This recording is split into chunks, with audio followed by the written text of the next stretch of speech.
नमस्कार, आप देख रहे हैं मुंबई क्राइम टीवी और मैं हूं आपके साथ ज्योतिका। आइए रुक करते हैं फटाफट खबरों की ओर।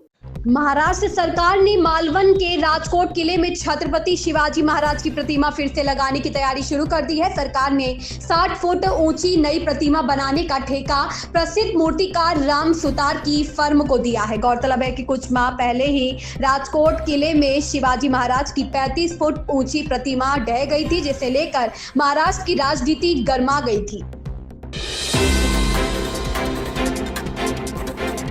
महाराष्ट्र मंत्रिमंडल के विस्तार पर फैसला लगभग फाइनल हो चुका है। 15 दिसंबर को नए मंत्री पद की शपथ लेंगे। कार्यक्रम का आयोजन नागपुर में होगा। तैयारियां लगभग पूरी कर ली गई है। बताया जा रहा है कि बीजेपी ने अपने मंत्री पद के उम्मीदवारों की सूची तैयार की है।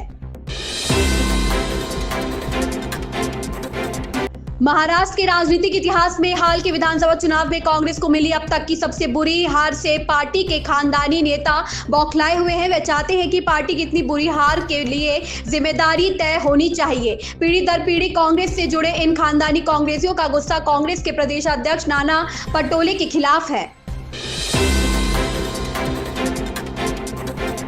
टीएमसी विधायक हुमायूं कबीर ने अपने बयान पर सफाई पेश की। उन्होंने बाबरी मस्जिद को मुसलमानों के लिए भावनात्मक मुद्दा बताया। भाजपा नेता शंकर घोष ने भी राम मंदिर के निर्माण को स्वाभाविक और भारतीय संस्कृति का हिस्सा बताया। लोकसभा में संविधान पर चर्चा का आज दूसरा दिन है। दूसरे दिन प्रधानमंत्री नरेंद्र मोदी भारत के संविधान की 75वीं वर्षगांठ पर हो रही संविधान पर चर्चा का जवाब दे सकते हैं। लोकसभा में 13 दिसंबर से 2 दिवसीय संविधान पर चर्चा का आयोजन किया जा रहा है। भारतीय जनता पार्टी के नेतृत्व वाली महाराष्ट्र की महायुति सरकार का मंत्रिमंडल विस्तार कल यानी 15 दिसंबर को होगा। नए मंत्री नागपुर में आयोजित समारोह में पद की शपथ लेंगे। सूत्रों से मिली जानकारी के अनुसार करीब 30 मंत्री शपथ लेंगे।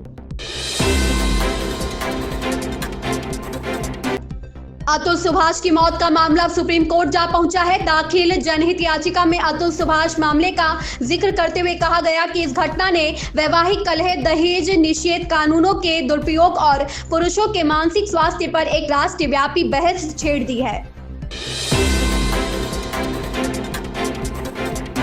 अभिनेता अल्लू अर्जुन हैदराबाद की पुलिस की गिरफ्त में है। उनके वकील का दावा है कि हाईकोर्ट ने तत्काल रिहाई का आदेश दिया। इसके बावजूद उन्हें शुक्रवार रात जेल में रखा गया है। अदालत की अवमानना का भी मामला बनता है। उन्होंने कहा कि रिहाई में देरी का कारण उन्हें नहीं बताया गया है। भारत के मुख्य न्यायाधीश संजीव खन्ना की अध्यक्षता वाले उच्चतम न्यायालय कॉलेजियम ने 3 उच्च न्यायालयों में स्थायी न्यायाधीशों के रूप में नियुक्ति के लिए 7 अतिरिक्त न्यायाधीशों के नामों की सिफारिश की है। कॉलेजियम में न्यायमूर्ति BR गवई और न्यायमूर्ति सूर्यकांत भी शामिल है।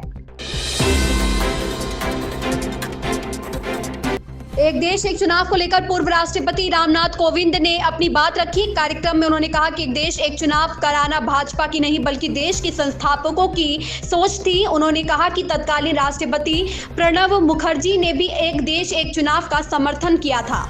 इन खबरों में बस इतना ही। बने रहिए मुंबई क्राइम टीवी के साथ।